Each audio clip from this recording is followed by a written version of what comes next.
Žiaľ, neviem, akú bezpečnostnú previerku má pán Šefčovič. Hovorí, že na najprísnejšie tajne v Európskej únii, keď nezistili, že podvodne už 19 rokov užíva titul doktor. On tvrdí, že mu fakulta to právnická nostrifikovala. No, on môže mať ten nostrifikát, len v tom nostrifikáte nemá uvedené na podklade, ako zákona užíva titul doktor. V tom čase, v roku 90, 25.6., keď mu teda akože uznali titul doktor, tak právna úprava nepoznala titul Juris Utrium Quae Doctore.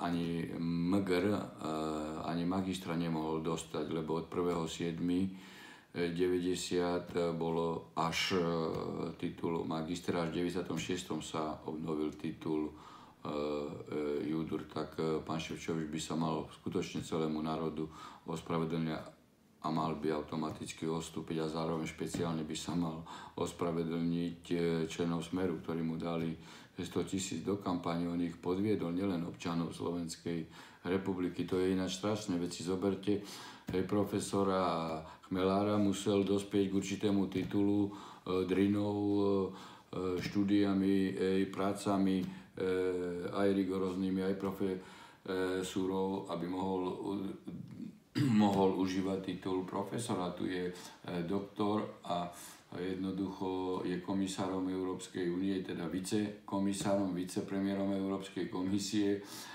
a ešte za Slovensko robí takúto hanbu. Predpokladám, že skutočne sa vzdá a ospravedlní sa za to, že užíval 19 rokov neoprávnene takýto titul.